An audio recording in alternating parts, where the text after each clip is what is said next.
जो लोग सेवा भाव से जीवन जी रहे हैं, जो लोग कह रहे हैं कि हमें ह्यूमैनिटी को सर्व करना है, वो उनके लिए ज़रूरी था किसी truthful wave as it is पे अपने आप को सरेंडर करना। और अब जो वो करा रही है वो कर रहे हैं। जिस दिन वो सेटिस्फैक्शन महसूस होगा माइंड के अंदर, वो एकदम से रुक जाएगा। वो जिस दिन रुक जाएगा वो क्लीन हो जाएगा और इतना प्रभावित करेगा वो हमारे जिसके साथ वो घटेगी समाधि कि वो उसको खोजेगा वो क्या है। तो या तो उसको मेरे जैसे सालों लग जाएंगे, या कोई आएगा और उस चीज को व्यक्त करेगा कि वो जो ना होने का एहसास था, वो ना होने का एहसास ही है जो ऑब्जर्व कर रहा है। वो ऑब्जर्व इसलिए कर रहा है क्योंकि ऑब्जर्वेशन का नेचर ही ये होगा ना कि दूसरा कुछ होगा, वरना क्या ही ऑब्जर्व होगा। और वो ऑब्जर्व इसलिए कर रहा है क्योंकि हर चीज के अंदर माइंड को अगर ऑब्जर्व किया जाए तो वो बच्चे से लेकर बड़े होने तक वो क्या है उसको प्राप्त करना चाह रहा है। लेकिन वो क्या है तक नहीं पहुंचा है, वो यहां तक पहुंचा है कि बच्चा बोतल उठा के देख रहा है कि ये क्या है। फिर उसको समाज ने सिखाया है कि MBA करो, इंजीनियरिंग करो और बड़ा ग्रेजुएट बनो, अच्छे कॉलेज से नौकरी करो।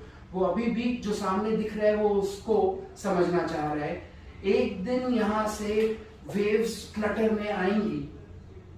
जो ऑब्जर्व कर रहा था वो, क्योंकि माइंड का ये नेचर है कि वो हमेशा कुछ ऑब्जर्व करना चाहेगा, वो हमेशा बबल्स क्रिएट होंगे परसेप्शन के वॉइड में, एम्प्टी वॉइड में। ये स्टेबल नहीं रहेगा, कभी ये होता रहेगा फ्लक्चुएशन। ये फ्लक्चुएशन इसलिए होगा क्योंकि इसकी एग्जिस्टेंस ही परसीवेबल कॉन्शियस एक्सपीरियंस के लिए दो की जरूरत है, और ये दो सिर्फ ऑब्जर्वेशन है, ये और कुछ नहीं है। और उस ऑब्जर्वेशन, जैसे डेस्कटॉप पे आइकॉन है पर पीछे असलियत करंट है, ये हमने सिर्फ इंटरफेसिंग के लिए बनाया है, असलियत ये नहीं है। वैसे में और आप असलियत नहीं है, सिर्फ हम ये जो फ्लक्चुएशंस हैं, ये फ्लक्चुएशंस में एक वेव, एक बॉडी, एक फ्रीक्वेंसी क्रिएट की हुई है।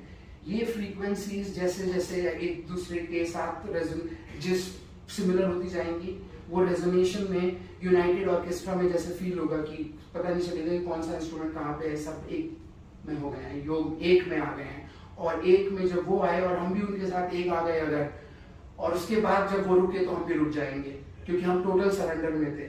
तो जो माइंड एक ऐसे टोटल सरेंडर में है जिसमें धर्म को इस तरीके से भले ही ना समझा हो सफेद पन्ने की तरह कि कह रहा है कि जो भगवान है वो ना होने की स्थिति है, वो उतना नॉन इंटरफेयरिंग, इतना क्लीन स्लेट है कि जो वहां पे स्थापित हो जाएगा उसको सब कुछ दिखने लगेगा।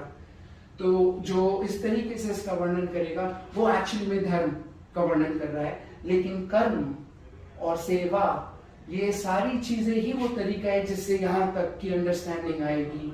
तो जैसे जैसे ये स्लेट क्लीन होती जाएगी, थिंकिंग इतनी प्रोफाउंड और इतनी केपेबल होती जाएगी जैसे आपकी है, तो ये उन्हीं लोगों को हो पाएगा जो अपने आप को नॉन डुअल तरीके से कंडक्ट कर रहे हैं, क्योंकि वो उन्होंने वेव्स पे सरेंडर कर दिया एफर्टलेसली। और वेव्स जो है कॉस्मोस की, वो हर ऑब्जेक्ट को किसी पर्पस के लिए डाला हुआ है, और वो जो पर्पस है वो दिखने लग जाएगा क्योंकि एक्चुअल वेव्स वही हैं। ये जो वेव्स जो, क्योंकि माइंड भी, वो भी माइंड है और वही माइंड हम भी हैं, पर ये जो वॉइड है यहाँ पे मैं जो खड़ा हूँ इसी एग्जैक्ट स्पेस के ऊपर, ये जो वॉइड है दो पार्टिकल्स के बीच में, सबसे छोटे दो पार्टिकल्स के बीच में, ये है आत्मा। ये जो मूवमेंट है वेव का, इन दो के बीच की जो एम्प्टी स्पेस है वो है आत्मा। और जब ये मूव कर रहा है, जैसे कलम चला इस वाइट पेपर पे, तो अगर ये वॉइड होता तो इसमें इसको नॉन ह्यूमन परसेप्शन से परसीव किया है, लेकिन कोई ह्यूमन परसेप्शन नहीं है। एक वॉइड जीवित है, जो जीवित वॉइड है उसने इस लिमिट के साथ परसीव नहीं किया है उसको, बट पूरा टोटल जीवित है। एक एक चीज, पत्थर जीवन में है, पत्थर में जीवन नहीं है।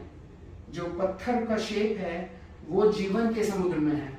जो ये लाइफ है ये एम्प्टीनेस है। मैं कह रहा हूँ ये भगवान ही एम्प्टीनेस है, जिसको निराकार और फॉर्मलेस बाउंडलेस गॉड बोला गया, एकदम ट्रूथ है।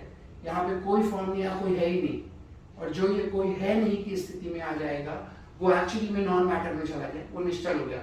अभी जो ऊपर वेव है वो वेव ऑब्जर्व हो रही है, ऑब्जर्व कर रहा है, वही इस रेंज में मूव की, तो निश्चल डिफाइन हुआ, जिसको हमने कहा ईगो। निश्चल डिफाइन हुआ क्योंकि वो इस ज्योग्राफिकल, इस ब्रह्म की दुनिया में लोकली पोजीशन में है, लेकिन एक्चुअली निराकार अगर ओरिजिन ऑफ दैट मटेरियल है समुद्र की तरह, जो वेव भी उसी ओरिजिन की दिखाई पड़ रही है, कुछ अलग नहीं हुआ। तो निश्चल फिर ये रेंज में ऐसा इसलिए महसूस हो रहा है कि यहाँ पे जो भ्रम चल रहा था, ये जो वेव है, ये इतने एरिया में तो परसीव हो रही है, जो उसका माइंड का रेंज है, तो उसकी आत्मा और विराट हो गई। उसकी माइंड की रेंज जैसे बड़ी हुई, उसकी आत्मा और विराट हो गई, क्योंकि उसकी छाप जहाँ चिड़िया थी और मैं यहाँ था, और जब मैंने आंख बंद की और जब मेरे पास मेरा कोई अनुभव नहीं है, तो जहाँ चिड़िया थी वही मुझे महसूस हुई वो ध्वनि। तो मैं यहाँ भी नहीं हूँ, मैं वहां भी नहीं हूँ, जो नहीं है वो मैं हूँ, लेकिन जितना मैं अपने आप को महसूस कर पा रहा हूँ, मैं उसको निश्चल डिफाइन कर पा रहा हूँ, क्योंकि जो एम्प्टीनेस इस जगह की महसूस कर रही है वो यही तो महसूस कर रही है, इसलिए मेरी जान है, इसलिए मैं निश्चल हूँ मेरे अंदर, मैं अपनी लाइफ को इसलिए महसूस कर पा रहा हूँ कि इतनी तरंगे तो यही एम्प्टीनेस महसूस कर पाएगी ना। अब आप यहाँ से वहां बैठ जाएंगे तो वहां की जो एम्प्टीनेस है वो आपको परसीव कर रही है, वो वाले आप हैं। तो जो लोग की चेतना साफ हो जाएगी, वो लोग नेचुरली जो आपके लिए रिदम बना है, जिसमें आप फ्लोट करने वाले हैं, जो आपकी फ्रीक्वेंसी है, वो वाली फ्रीक्वेंसी पे पहुंचेंगे, तो आप वही ऑब्जर्व कर रहे होंगे जो आप ऑब्जर्व कर पा रहे हैं, क्योंकि आप नॉन डुअलिटी के साथ जी रहे हैं मोस्ट ऑफ योर लाइफ।